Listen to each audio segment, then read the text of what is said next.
think we have a good crew there, folks. So we'll get going if that's okay. So everyone's very welcome this evening, guys. My name is Niall Cooper. I work for Dublin GAA.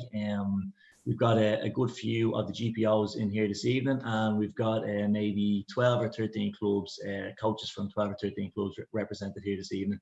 So look, we're going to be talking a little bit about speed mechanics, which is maybe a scary enough term for some people, but hopefully what we're going to do is we're going to try and make it a little bit simple, give people a little bit of information, a few ideas, and basically have a little bit of chat. We will sort of have a specific sort of road that we want to go down, but if people have questions, what we might do is try and address that in the chat or in the breakout rooms, but mainly we'll try and do that at the end if that's okay, as opposed to maybe getting sidetracked throughout the whole thing, if that suits everybody. So what we're going to do is I'm going to introduce our main speaker, who's Dave Hare, now just in a minute, but just so we can get a quick little sense that we have in front of us, we just want to bang out three little quick questions, just so we can see who we have. So the first one is just a really simple one. Sorry, I'll just let the lads in. It's just, have you worked on speed mechanics with your team before? Yes or no? Simple as that. Throw it in.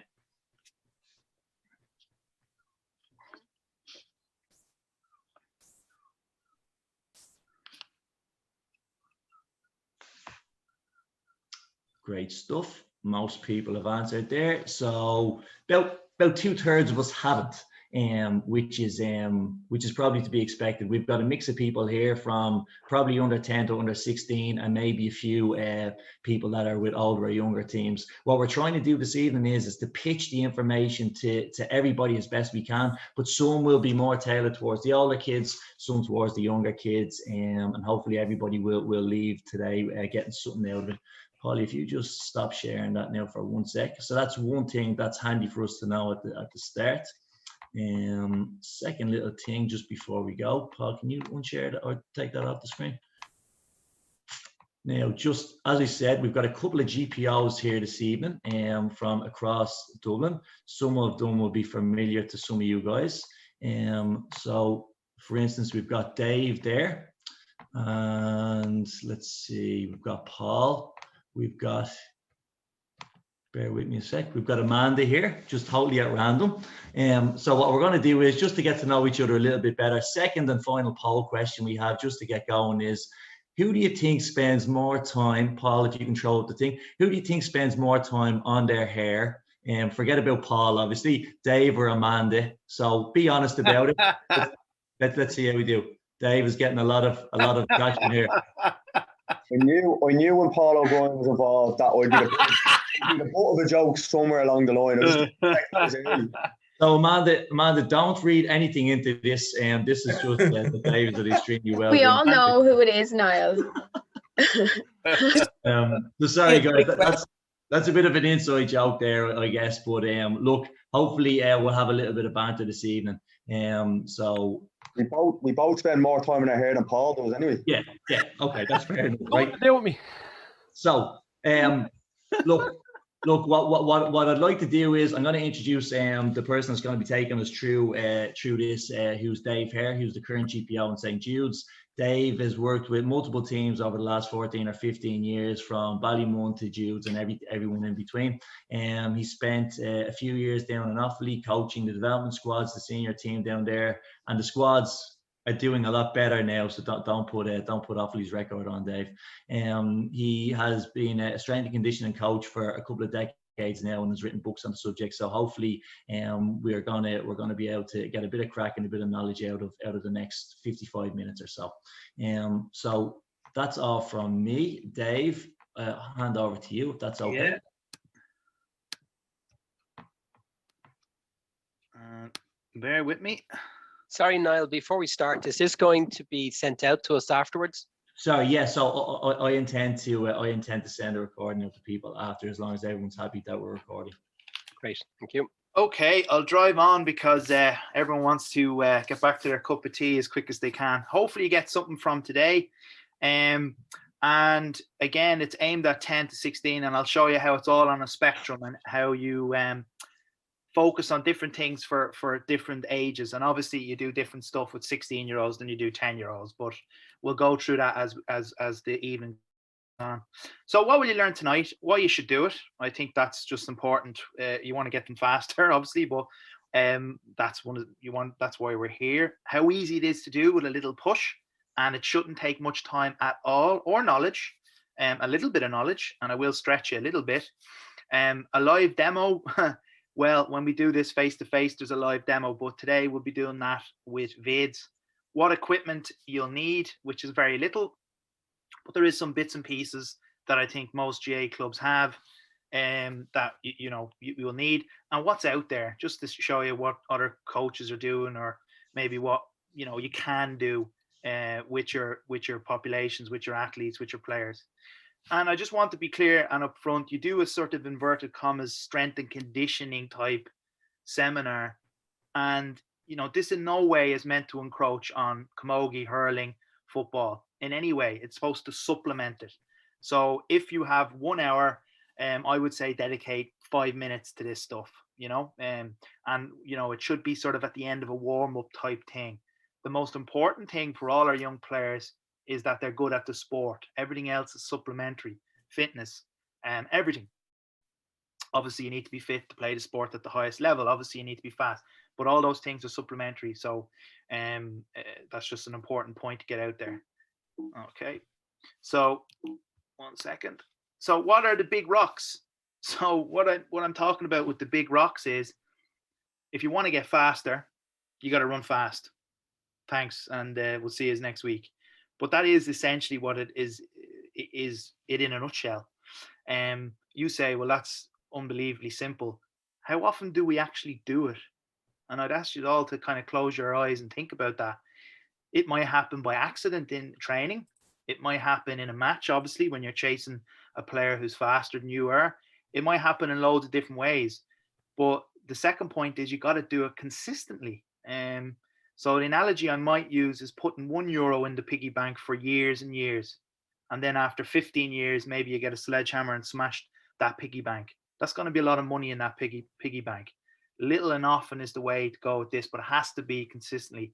And the great coach Dan John says, your goal is to keep your goal the goal. And it's sort of a little funny phrase to remember. So everything we do today will be looked through the prism of, and these are the 3 things when it comes to sprinting mechanics I think are the most important. I'm not a track coach. I'm not an athletics coach. I don't coach top athletic people. I coach GA players, hurlers, camogie players. So all I need to really know is the real basics, okay? The same way, if you want to go swimming on the holidays, you don't need to have Michael Phelps's technique, but you do need to know the basics, otherwise you drown, yeah? So basically the 3 things are posture, leg action, and arms. Just keep reminding yourselves of that with your players when it comes to improving their technique, running or sprinting. Posture, leg action, and arms. They're the big 3 as far as I'm concerned. And, does it have to be complicated? And should it be complicated? So the Americans in the space race, they wanted to be able to write in space in 0 gravity. You can't just bring a big biro. It's not as simple as that. So you can see some of the design and engineering that went into a pressurized pen. And apparently the urban legend is it cost $1 million or $2 million in the 60s to develop. The Russians, that's their space pen. So a friggin' pencil, okay? And I think when we coach GA teams, if it isn't in the sort of Russian side space pen, I think we're at nothing, because once it gets complicated, once it's more than 3 things, once it's taken up 15, 20, 30 minutes and you have manuals coming out your earlobes, it ain't going to happen, and it ain't going to be done consistently. And that's the key point. And little and often done well will beat brilliant once off. The usual, what we all did when we played. We get 6 weeks of something. You might do 6 weeks of S&C or 6 weeks of something different. But then I would say to you, yeah, it's nice to have a change, and that does have a place. But if it's not done consistently all the time, you're not going to accrue the benefits. And I just want to put this disclaimer here. just, it's way beyond the realms of this talk. But these are sort of words that you might have heard before: strength training, plyometrics. These are all things the research will also say will help you improve speed and will help your mechanics. But it's beyond this talk, and it's for another day. And obviously, if you're regularly training, and obviously if your body fat levels are in a good place, you'll be faster. But that's no real relevance to a 10-year-old, obviously. But it's just something I have to kind of put there to if you have heard these words. So it used to be when I played, people used to believe, for example, weights made you slow, which is absolutely nonsense. But it's still out there, some bits. But just be aware of that. But today we're talking more about what can be done with a 10-year-old right up to a 16-year-old to improve their mechanics, to improve their efficiency at the skill of running. And it is a skill. But we sometimes forget that. Doesn't look not as nice a skill as spraying points over the outside of the boot, but it's still a skill. So this big fancy looking slide, and do apologize for text heavy slides. But just before we go into some of this, vids and stuff like that, it would be remiss of me not to mention you need to do a really good warm up before you do any speed work. The good news is sprint mechanics sort of stuff that's designed to, fix your technique, that is a good warm up. So that's the good news. And we'll play a few videos of that. But this is something I use called the ramp protocol. And I just do basic stuff with fundamental movements. You could do that with any kids. Would you do squat with a heavy bar on a 4-year-old's back? No. But would you call it a monkey squat or a gorilla squat? Or we've all done them on the nurseries on the Saturday morning. It's all relevant, right up to ending with sprinting. But don't dwell on that. I'm not, again, going to go down the rabbit hole of what do you do for your warm-up. But I will tell everyone on the call, have a warm-up and have a few principles with your warm-up. And one of the things I'm doing in Jude's is to actually develop this protocol so all the coaches know what to do. But it doesn't matter. There's other ones. I'm sure people have heard of the GA15, which is another one. It has a place, and it's a very good place to start. Your club or GPO might have developed a warm-up for you. And just simply Google ramp protocol, Google GA15, and start getting appreciation of, getting those muscles fired up before you do stuff with kids or adults or anyone really. The good news is the younger the kid, the less important warm-ups kind of are in terms of making everything work perfectly. They're so bendy and so young. Whereas if I tried to sprint now, it ain't going to be pretty unless I do a big long warm-up. So that's just something that we have to be conscious of. Okay, so some sort of examples, sort of now, if this was real world and we're face to face, hopefully these videos work. If we're face to face, this is sort of things that we can do. I'm going to play, I think they're 15 years of age, so a little bit on the older scale, in between the 10 and 16. But just this might have been their third or fourth time ever doing this.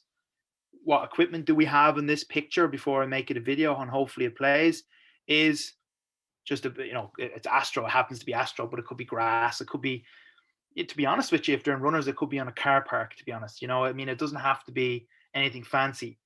Skip on the spot. Give me some hang time. And pop, float, skip forward. Go. Arms. Pop. Good. Better. Get some hang time. Hang time. So that's kind of what you'll see on the ground. All shapes and sizes, all different movement mechanics. Day one, when you do this, it's going to be, I'll play it again if you don't mind. Skip on the spot. And just look, see who's better than others, who's done athletics before. You can always tell the athletics kids because they do this really well. Pop. Good. Better. Get some hang time. Hang time. Now, if we cast our mind back to the pyramid I put up, what three things am I attempting to work on with that simple drill? I'm trying to work on their posture. Not everyone's posture is perfect, but this is the reality of coaching, yeah. I'm trying to work on their leg action. Not everyone's leg action is perfect, but this is what I'm trying to work on. And I'm trying to work on their arm action. And what I mean by arm action is we don't want them looking like they're ringing a bell, or we don't want them looking, one of the jokes is it's like you're throwing spaghetti off the back of the wall, okay? And so just sort of things to be aware of. And then again, just another video to hammer home the point. I think these groups were 14. Moving forward. And you can see some Push of the the floor kids away, head not up, quite posture. getting it, but you know, that's my job. And Back just as to fast jazz as it you up, can, go. you know, just get them back in time. Nothing too hectic there. Just shows you straight away, if that was to be implemented and you knew the basics, you're going to start seeing improvements in some little things with your younger players.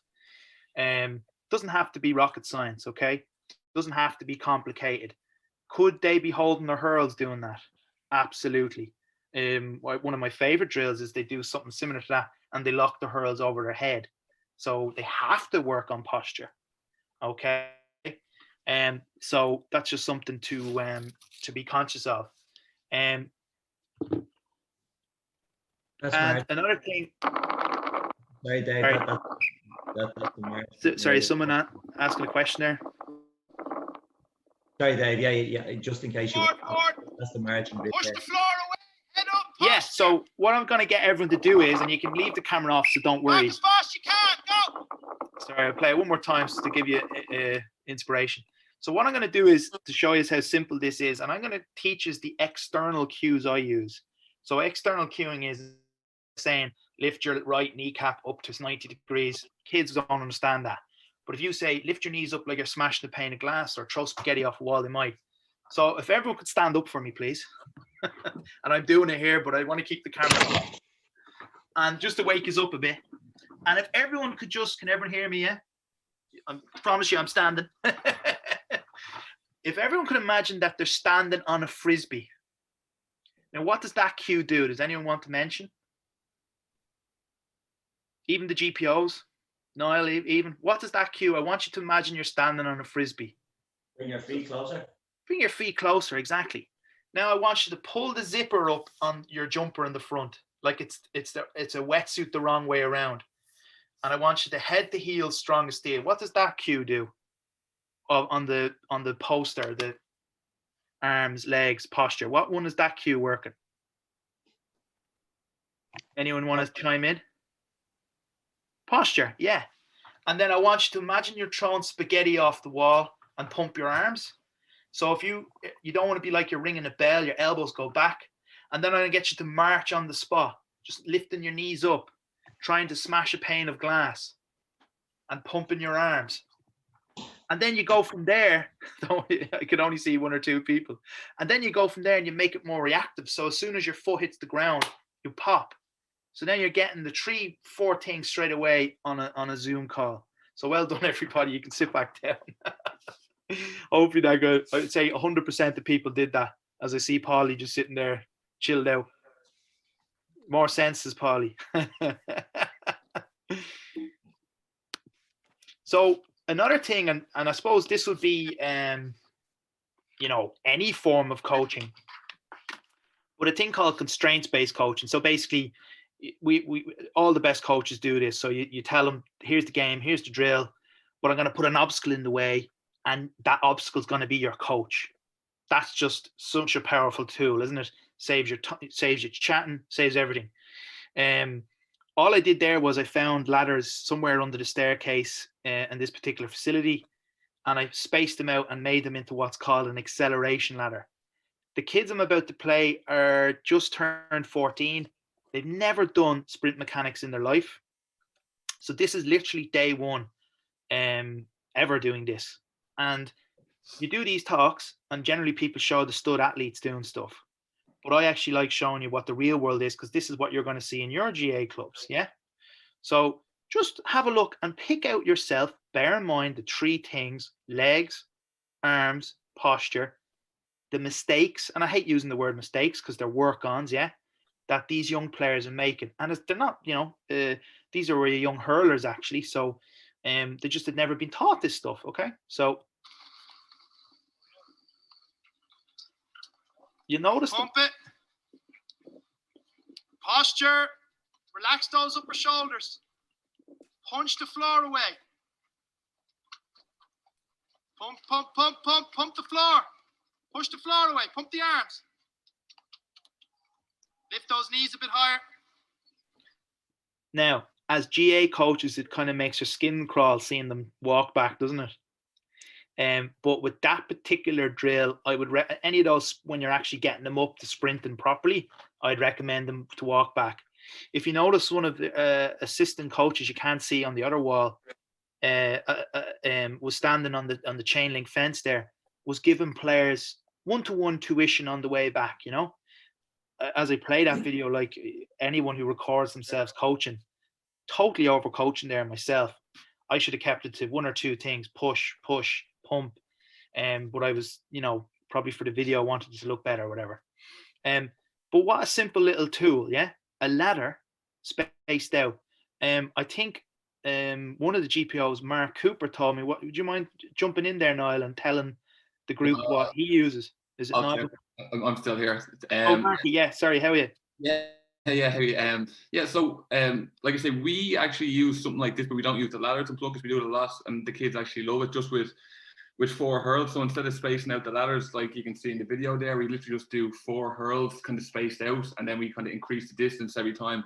And the kids absolutely love it. They literally, it's the only thing they want to do for an hour, and it gets all those kind of basic fundamental speed mechanic movements into there without anyone even kind of knowing it. So like I say, you can even do this with 4 hurls and just increase the distance depending on whichever, if you have a 10-year-old or 12-year-old, just increasing the distance between those hurls. Like I say, it's basically just 4 hurls on the ground, but it works an absolute treat, and the kids love it.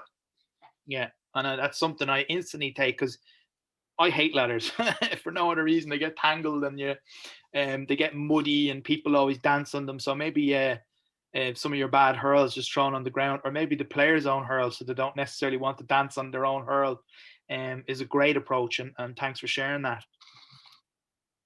And just another one, again, back to the pyramid: posture, legs, arms. Of the 3, what do you think this is working? Faster. Switch.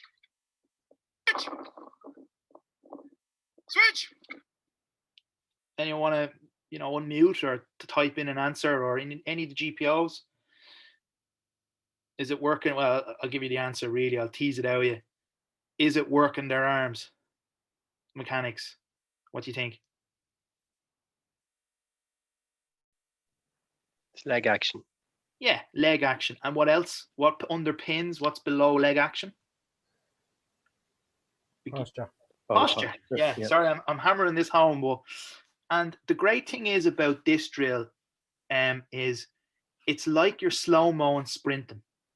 The problem with sprinting is as a coach with such numbers, it's so fast. So they sprinted by you, and your brain struggles to compute the mistakes that they might be making.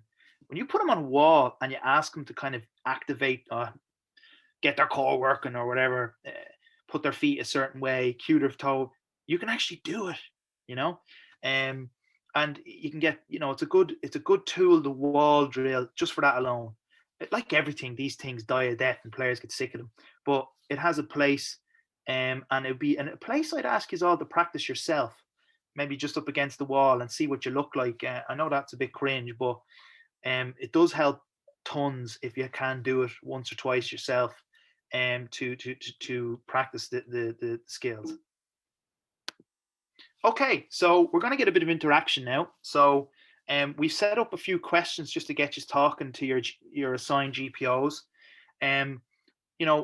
Be interactive, okay? Don't be shy. Imagine you're sitting at the wedding table now, and you're a bit shy, and you don't know anyone, but you've had a glass and a half of wine, and you're starting to open up a bit. That's the way you should come into the breakout rooms and approach, okay? The questions are there. We'll be split up now soon. I'm not sure who's doing the splitting up for us, but we want to hear some of your feedback thus far, or what common sprinting errors do your players see? Maybe you're coaching 10-year-olds, maybe you're coaching 21-year-olds, I don't know. So have a little read of those questions, and your GPOs should have them on their phone as well, because it's obviously hard to memorize all them questions. And anything else you want to, don't be stuck. We'll give it 10 minutes, and then we'll come back and we'll finish with part 2. Is that fair enough? Sounds good, Dave. If you might just fling everyone into the breakout rooms, if you don't mind. Yeah, no problem. Thank you.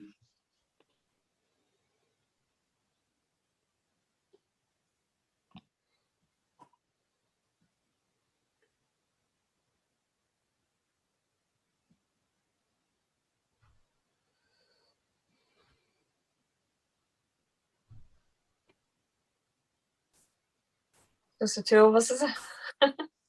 Oh, it's just, how are you?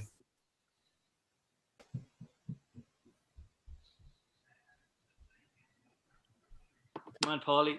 How we doing, guys? Good. Good. I know we asked the question out there already. Is there anyone here that they've done speed mechanics with their teams before? No, not really. Oh, so we're starting from scratch.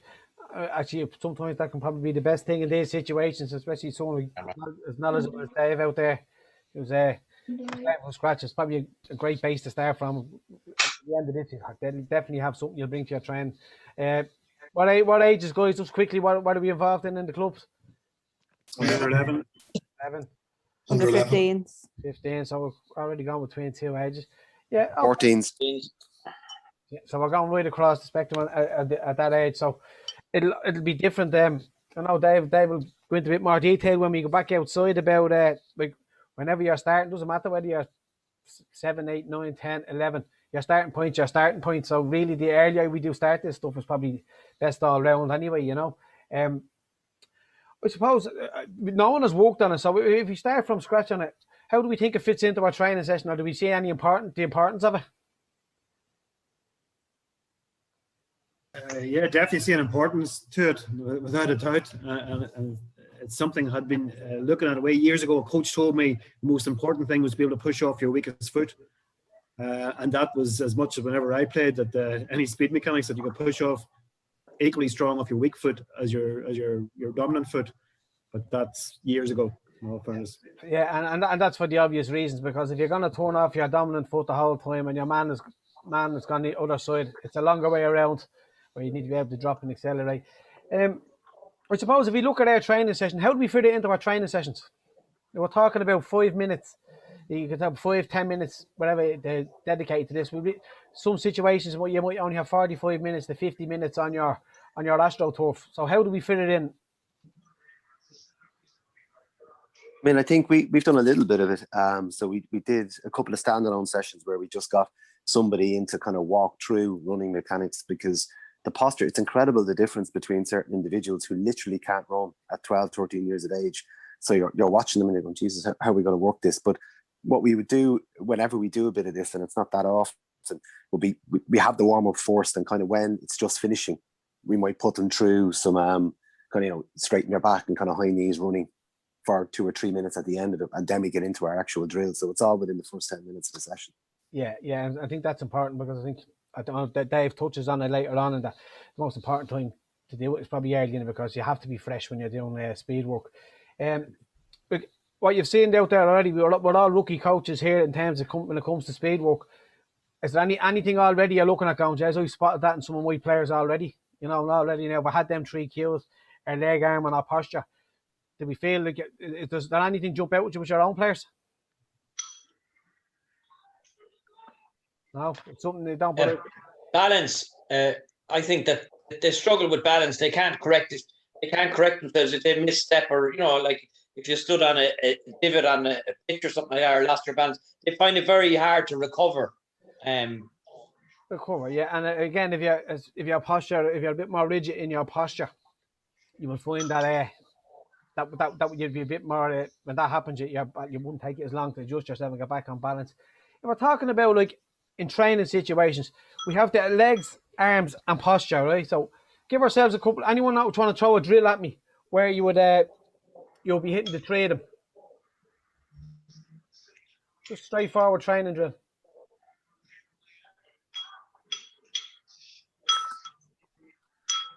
So we're hitting our leg work, we're hitting our arm work, and our posture that we can focus on and correct them. And we would do some drills like so we'd have them kind of spaced out, say 2 meters apart, three kids, and they're heading towards goals. So they do a bit of kind of crisscrossing when you're trying to set up a goal. So they're kind of running hard, they're hand passing right, left, they go around, and then somebody gets a shot off at the end. But that's one where they have the pace, and there's a bit of arm work. I'm not so sure whether it brings the posture in. Yeah, okay. So when you throw the ball into it, or the hurl, and if the hurl, so okay, your arm work is not going to be something that you'll be totally focusing on. What two other them would you be focusing on that you know that will be important to them? Because your arms are occupied, you can't really focus on the others. You know what I mean? So when you are, you can still do a basic, simple fella solo with a ball. You're hitting your skill target, but you're also you can high knees. You can comment on the knees. You can comment on the posture. Like if a fella's running with the ball and he's solo and he's down real low. What's the cue you can give him then to get his body upright? Yeah, but you can call posture. You're going to use those as keywords. Exactly, and that's the important. Dave has done this thing, and it's very he simplified it down to the fact that we're keeping it down to 3 words: posture. If a fella's running with the ball in his hand, are you really going to call legs? Oh, sorry, are you going to call arms? Is he really going to be able to focus on driving his arms when he's with the ball? No, of course not. No. You know, so we can still we don't have to solely focus a whole session on speed, but we can incorporate it nicely into stuff we do with our drills. So and that, for instance, then we're talking about our skills. So it's a hurling, and there's 2 lads going for the ball. We can call if you're looking at a posture, if he's bending down, running, crouched down, getting upright. Particularly if give us two match situations where you could call out, you'd be calling all 3. Kick out for starters. Right, if you can give us a bit more on that, Noel. Yeah, from the kick out for the first, it's going to be first to the ball from the kick out. Yeah, the keeper's kick out. So all 3 required there. All 3 required. So basically, our possession of the ball, you'd probably nearly say you'd be looking for all 3. When you're in possession of the ball, you're probably going to be you're back down to 2. So there again now, on a match situation, even in playing a match, you can still throw your cues into your matches where you feel he's chasing your man. If he got himself up a bit more, he probably has a better chance of getting him. So you're throwing your cues at him. Posture. And again, when you're chasing the man with the ball, if you feel his knees are just barely getting off the ground, as Dave said, if you're on the ladders there, you'll probably end up dragging the ladder. You'll be calling knees. Small little things like that can give us small gains, because they are only small gains. We're not Olympic sprinters. We're footballers is our primary target. So if we can mix a bit of this stuff for our skill to get our small margins and our small gains, it all plays its part, because we're not going to start from a 3-point start and up we go. When the man runs off with the ball, I have to get down, you know. Anything else on that? What they feel they can implement it into training sessions without actually solely focusing on it? Because if you got your 5 minutes and then added more into your training sessions. There, Polly, just a ball between 2, and you can place the ball out 15, 20 yards, 10, whatever you want, race to the ball. You know what I mean? It's kind of a match situation, but you're bringing sprinting into it and a bit of competition as well, between them. Everything, and I think what you'll find when we talk about sprinting, if you just get lads sprinting on their own, they'll run hard. If they're running for the ball, they'll run harder. If they're running on their own to an end line, they'll run hard. If they're running against someone, they'll run harder.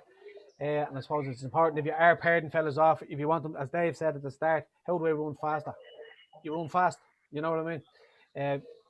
If you pair fellas with fellas at equal pace, that they will push each other that on.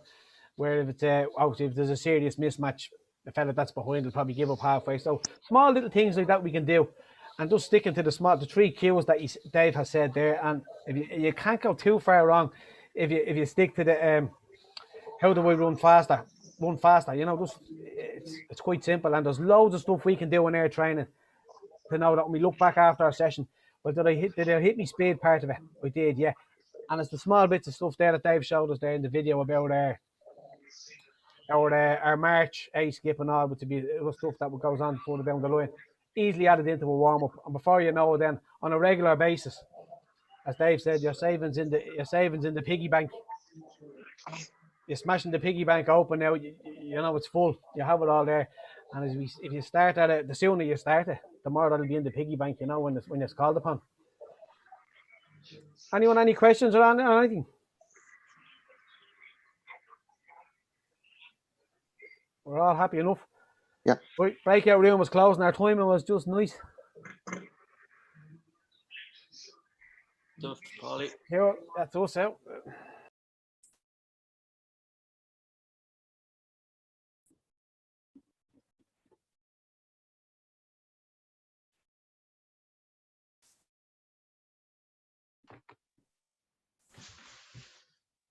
Sorry, Dave, you gave it a 2-minute warning there, I think, did you? Yeah. Okay, so there'll be a few people still coming back in. Then. Yeah. That's okay. Yep. Is Dave Hare back in there yet? No. No. Okay. I am, yeah. Oh, you are, cool. One for maybe when everyone comes back in. Collie was asking an area if you wanted to maybe just explain it real quick. What the hell does throwing spaghetti against the wall mean? Yeah, good point. Sorry, who was saying that? That was Collie from area. You might. I'd say a few people had the same questions. Okay. Niall clarified it for me. I didn't get the bit about throwing it backwards underhanded, so that made sense. I thought you were kind of throwing it forward or something. Yeah, behind you. Okay with it. So you have to fling your hand backwards. I'm actually doing it here like a wally and my video's off, but you have to throw it behind you so it literally hits the wall. If your arm mechanics are wrong, the spaghetti will just hit the floor. So imagine, you remember those lunch bells when we were in school, and there used to be the good kids used to get to ring the bell for lunch. Remember that one? You went to a fancy school, Dave, in fairness. Well, it was hardly eaten now. Dave, we actually had a sprinter in our room. Oh, right, okay. Brilliant. Yeah. So he should be doing this. That's what I told him, yeah. So I said to him. Yeah. That's But then again, why is a sprinter on this call? Dun, dun, dun. That's everybody back in. Yeah, everybody should be back now. Yeah. Yeah.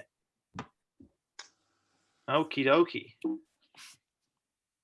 Is the screen there saying breakout room? Yeah. Yeah. Perfect.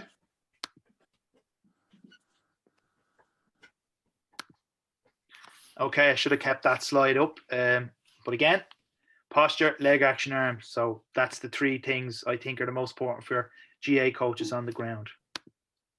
Okay, so now we move into another area that I love. Sprinting, people call these wickets. What do we call those yellow things on the ground? Hurdles. Hurdles.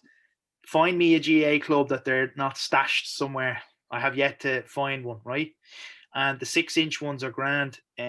Which way you face them, probably should face them the other way as I look there. I don't think it really matters. But we've talked about constraint-based coaching, and Mark Cooper talked about the hurls on the ground. I think something just better with the wickets when you get them a bit used to some of the basics, like this group. What do I mean by that? So the hurdles will make non-sprinters lift their knees. So that's a game changer for people with poor mechanics.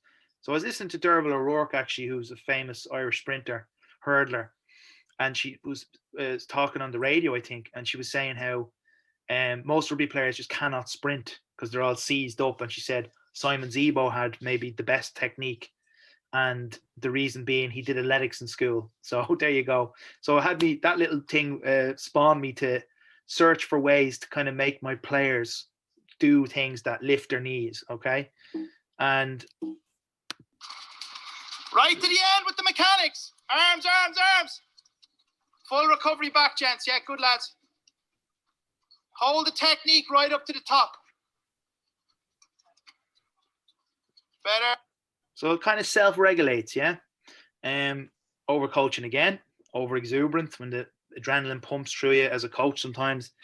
But again, one of the things you'll notice when you do this, I only use the wickets as a sort of technique reinforcement tool, and then I wanted them to sprint inverted commas properly to the finish line.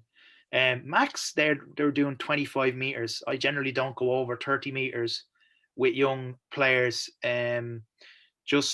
I just find depends on what research. I probably should be doing 30 meters, but I'm still sort of stuck in 20 to 25 for doing inverted commas hard sprints. I certainly don't go over 30 meters. But anyway, one of the things here is how simple is that? And I was actually thinking when I tried this out, because I'm still learning about all this stuff, like you always never stop learning, is, what will happen? What will happen is if they don't do it right, they kick the hurdle, down the thing, and they get a bit of a slagging with their mates, and it's a bit of fun. When they do it right, they start to get the process of lifting their knees. And did I have to shout knees to them? No, the hurdle was shouting for them. And I love things that do the coaching for you. And so should you, I think. This is another point I'm going to reinforce is your first year is your first year. What do I mean by that? I get two twins. One twin does running mechanics at 10. The other twin does running mechanics at 22. The 22-year-old is still doing more or less the same drills to improve running mechanics as the 10-year-old. But obviously the 10-year-old will have 12 years of €1 in the piggy bank. And these kids here I'm going to show you were on the Offaly under 20 hurling team. And the coach is going to do some conditioning with them. And I ignored them and I did some speed mechanics and they loved it. And they'd never, ever, ever, ever done speed mechanics or anything remotely, technique fixing. But look, even this is day one with them. Look how self-correcting simple hurdles were on the ground. See the next gentleman coming here. Go. Hashtag. Come on, right. See the way he's self-regulated? All different shapes and sizes and abilities. So be it. And we really emphasized speed that year, actually. And it really paid dividends to us because, the temptation is to always chase fitness. But we actually tried to emphasize speed. And I actually find the weaker teams lack speed a lot more than they lack fitness, to be honest with you.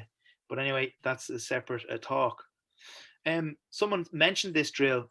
Talk about year one as your year one. This is me coaching the Offaly senior team, 7-8 years ago now. And they, again, never had worked on anything remotely akin to arm mechanics. It was just laps around the field.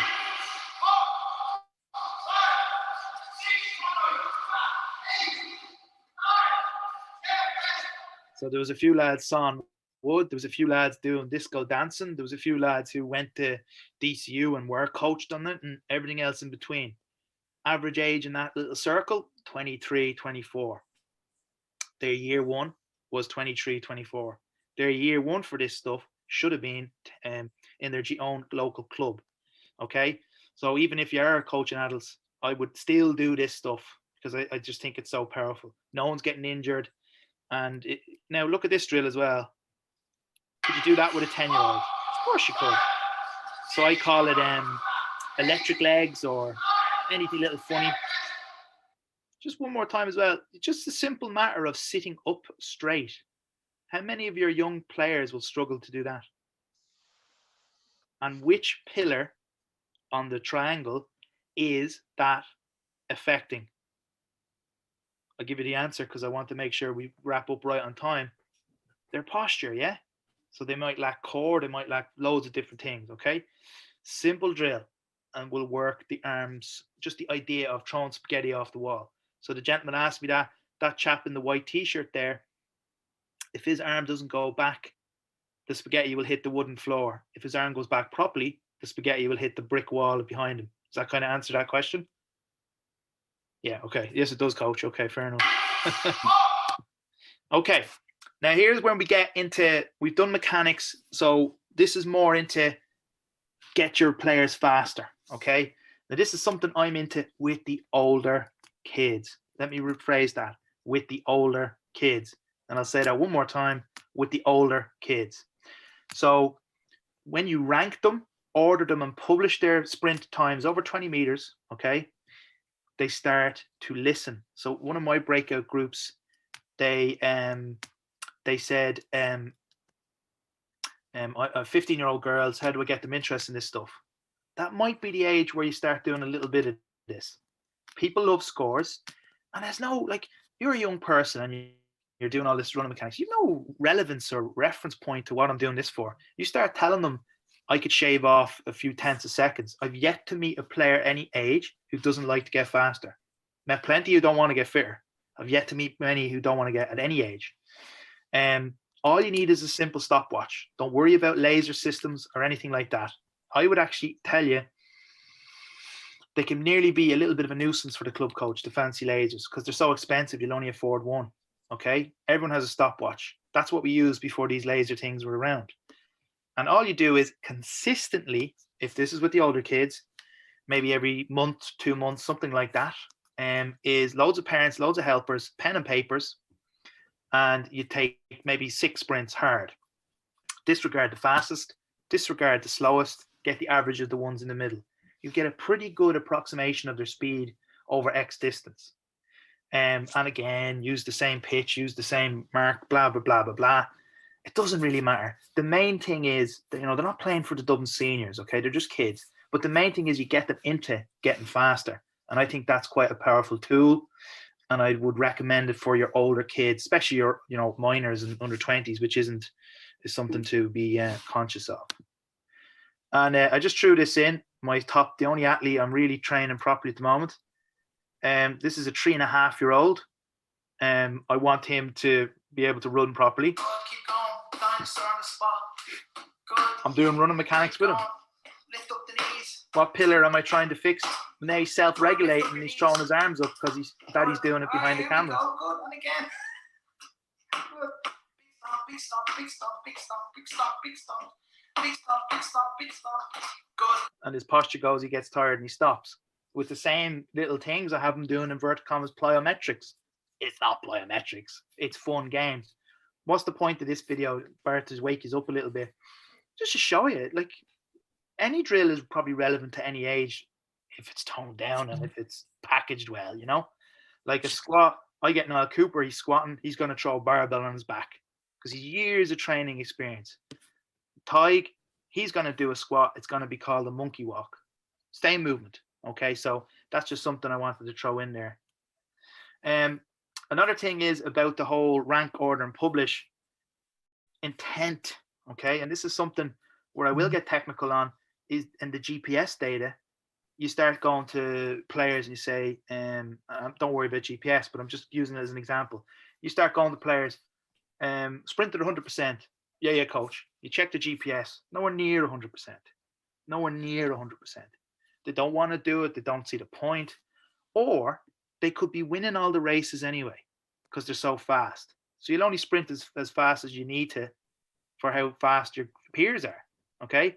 Well, guess what? The club around the corner or the county around the corner could be faster and you get a bit of a rude shock. Okay? But apart from that, intent is key. So what's the intent? I want to microdose some of my young players, my athletes, when they get a bit older, so that they have a chance to build the capacity to move faster. A simple thing like just actually getting them to sprint and timing them. Technique here, not great, doesn't matter. Okay, he's a hurler, all right? But did he have intent there to get a good time? You bet your bottom dollar. Now, I'll let you in on a little secret. To try and motivate Offaly hurlers of any age to do anything is not easy. You start telling them what their sprint time is, they start listening. And that to me is very powerful. And we put them up on the dressing room wall. And we really emphasize speed. And it's paid, as I'm gone now, but it paid dividends and has done. Okay. So, but apart from anything else, it doesn't matter about that. It's just a good thing to do and it's fun. Now, you're at the under 10s in Ballybowden, it doesn't matter. Are you gonna get 12 or 30 kids waiting in the line to do that? No. You're gonna have 6, 7, 8 parents, and you're gonna have a little race maybe. You get that same group when they're 16, you do 6 or 7 parents, pen and papers and stopwatches, and you time them and you record them. So do you see what I mean by the different layers to that cake? Yeah. So please don't be a 10-year-old coach and start getting lasers and going on performbetter.com. But, it could be a simple thing of racing them at that age or, different little options. So this is another way of getting the same effect without anything scary. So these are 12-year-olds. These are like, this is a PE class I took. Just the simple thing of the gauntlet. And you could see that kid never ever worked on running mechanics, but I'm there to coach and try and improve it. Just his peers clapping him on. Great little drill to do. What does it do? It makes intent. You'll always know they did it right because they're a little bit drained after doing speed work properly. Not out of breath, just a little bit drained is the way I'd say it. So that's why you only do 3, 4, 5 max exposures like that until you develop a bank of knowledge and that's a different day's work. Okay. And it has to be fast, intense. So right up to the senior level. Some junior club I used to coach back in the day. I don't know where it was. Junior players there. I think this was Niall Cooper's not smiling, so I don't.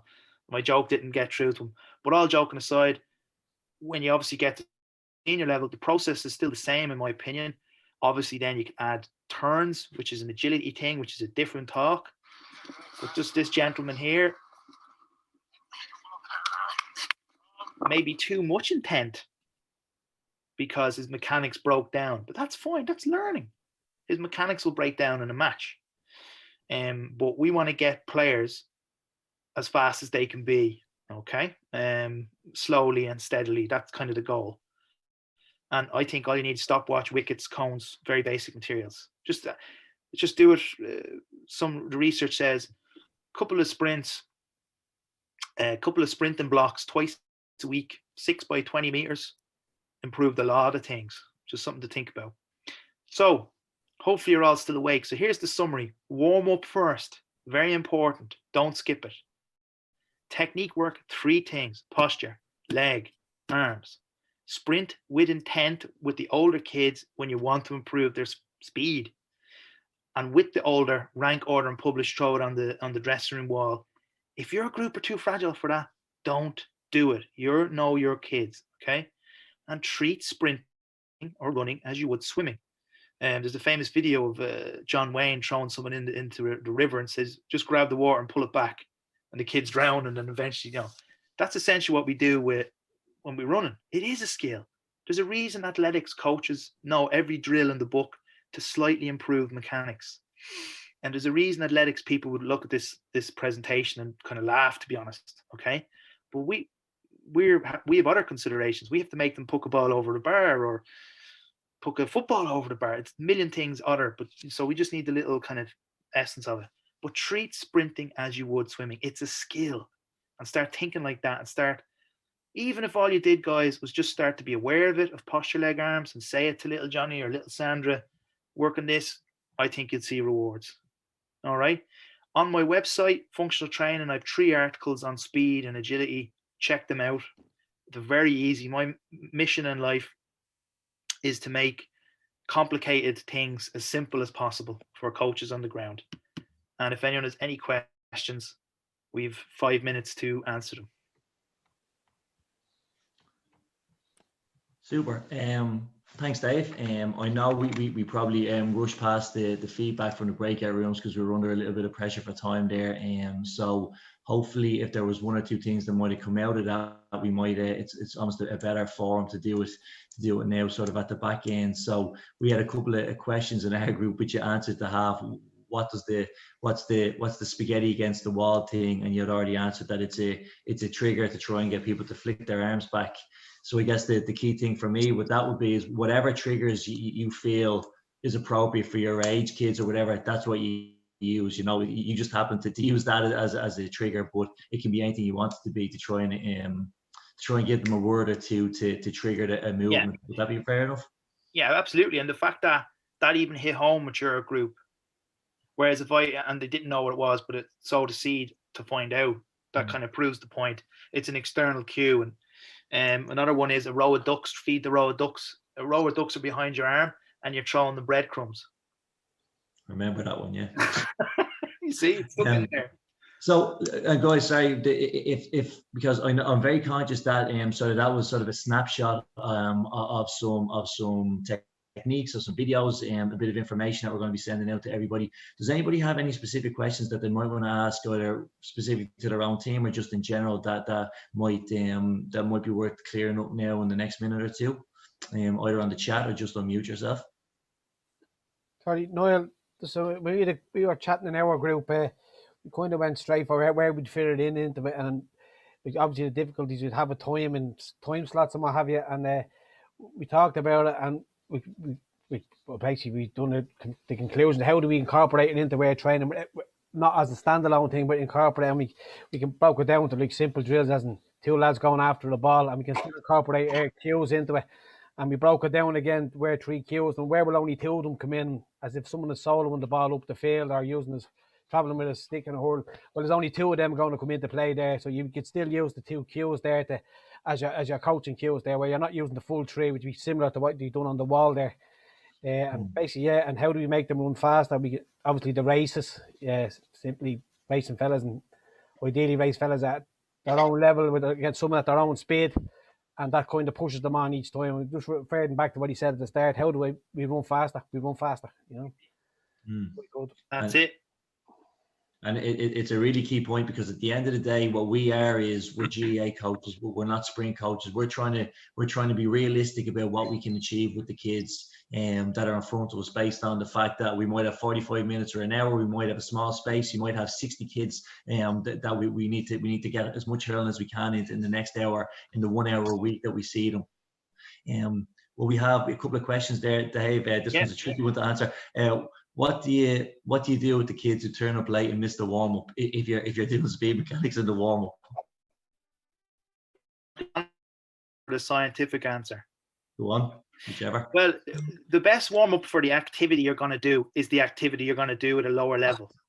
Just get them doing the activity at a lower level, and if they miss the warm up, they have to do sprinting inverted commas, but they only run 5 meters or 10 meters, so you don't have to hold their hand. And you make it known to them you missed the vital part of your athletic development, or you missed the vital part of the session.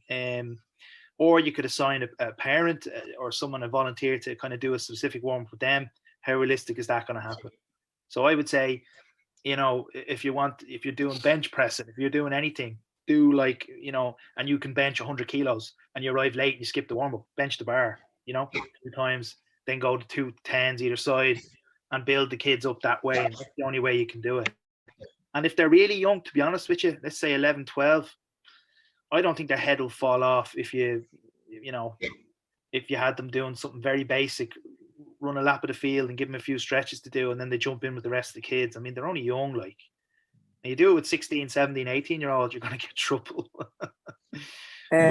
Just on the group me and Jerry were in, Jerry made a good point to the coaches that he asked the question, should we be focusing on this throughout the year? And the coaches said that if there's an annual sort of induction for the new coaches to get involved and be given a resource of movements and skills you can do, because they found it quite intimidating if you had to set up a running dynamic session and no skills in it. Because with the foundation course, all you work on is the skills and how to hold the hurl, how to kick, how to catch. But when you actually have to do a sprint session, do you actually be intimidated to deliver it? So maybe us as GPOs should put some in place annually that we can reach out like this, be it online or practically in clubs around the city. You want to add to that? I'll just jump in there, just so we're not lost in translation. This would only be a 5-minute segment of a football or hurling session. So if the coaches weren't, let's say you're completely uncomfortable with this stuff, which is completely understandable, ignore it and maybe just start using the cues to help the running mechanics in the linear drills that you might have in there. So that might be where you start, and then you research a bit more. You ask your GPO for help, like anything, I wouldn't be brilliant with Mark, one of the GPOs, helps me out with some hurling coaching stuff. It never ends, you're always learning as a coach. That's the one thing. But in terms of doing another one and helping coaches out, yeah, absolutely, we could look into that. Dave? No. Yeah, go ahead. Sorry, no, it's Colin, GPO. Just a question: if you're saying it's 5 minutes of a session, would you would you do blocks of this repetition of it for, say, okay, we'll do this for 4 weeks straight of the 5 minutes each session, or would you vary it and review it? I would vary it and review it. Your plans in GA should always be written in pencil, But I would say, would I do sprinting 3-4 days before the All-Ireland final? No, because the juice isn't worth the squeeze. But would I do a little bit of this stuff? No, but would you even vary the drills? Say if it was 3 different drills for, say, the same type of... absolutely. So that's been on the scope of this video. This is just to give you an intro. Go down to your local athletics club and you'll see more drills than Black & Decker for this stuff. You know, they'll have. Does that include time taking place at the start or end of the session, or does it really matter? It always at the start, never at always at the start. Yeah, very good point. I should have made that a bit clearer. If you do it at the end, you're more likely to get injured. Why? Because they're tired and they don't do it correctly. Yeah. So like it's best to do it at just when they're warm, basically, you know, and they're most receptive to, inverted commas, get a good time, whatever that means for your age group. Yeah, but towards the end of it, like if you've been doing this for 4, 6, 8 weeks, surely towards the end then, because mightn't be a bad thing, because then they're sort of got to the stage where at the end of matches they have to sprint, so they're getting tired, so they have to be able to do it. Is that something you'd maybe develop to? You make a good point, and that would be for advanced sort of strength and conditioning and stuff, not for the demographic on this, but you make a very good point, and actually you might be more ahead than you think. But I wouldn't personally do it because the risks don't match up to the rewards. Okay. But you certainly could make an argument for that, yes. But I would like to keep them fresher at the end of the session to do their sprinting in the games. Okay. Dave, sorry, just I'm conscious of time. A couple more questions, if you wouldn't mind. So Brian asked, would you have your players competing against each other head to head, or better to just have them sprint separately? A bit of both. So like everything, when they're starting off and their mechanics aren't great, maybe on their own, so you get the purity of the drill. When, like someone else said, they're getting a bit bored and a bit jaded and a bit older, race. You know, like, you know, even when you do it now, you see that later. 9 times out of 10, the retired players who coach will give us a go at that. You know what I mean? So we're hardwired to race. So yeah, absolutely. But pick your battles, and you know, obviously when they've been doing it for a while, then do that stuff. Okay, last two. Stephen asked, what about foot strikes? And again, maybe it's a little technical, but is it worth focusing on the foot strike, or would heel striking lead to injury? Yeah, foot strike is important. What I would say is the cue there, and the only one I would recommend is a simple drill, is to cycle your knee up and down as fast as you can with your toe facing the floor. Cycle your knee up and down with your toe cued up towards your shin. Come back to me and see which is faster. 9 times out of 10, if the players do it right, they'll do it faster with their toe to their shin. It has an aha moment, and they should start fixing their feet placement for you. But if we go back to the wall drill, that's an ideal place. And the cue I use there, if I was adding another pillar, actually, it would probably be feet, to be honest. But if you would go and say, imagine there's a fishing line on the top of your toe and someone's pulling it up. And that will get them to cue and get them to strike the floor with, inverted commas, the right part of the foot. Okay. Last one here, it's just a question about resources. So from Vinny, any good resources breaking down arms, legs, posture? I think you had a few articles on your it's on the screen there. Yeah, and I've also developed, I don't know if we can send it out now, but I've also developed a PDF to supplement this talk with 3 drills in it for everyone. Okay. And we have an arms drill, a legs drill, and a posture drill in it. Okay, well, our intention then will be then, if it's okay with you, that we might circulate that to everyone on the call. Absolutely, yes. Yeah, okay, far and wide. Okay, guys, I'm conscious of the time. We said we'd keep you about an hour, so it's been just over that. Thanks a million to Dave for a great presentation. I hope that everybody got some or a lot out of the last hour or so. And look, as Jason said, hopefully the GPOs in your club will be able to direct you a little bit better if we've got more questions on this stuff. GPOs, you might just stay on the call just for 2 minutes if that's okay. And otherwise, thanks a million for logging on, guys. I'll be in touch next day or so. Thank you. Cheers, guys. Very good. Thank you. Thank you. Thank you.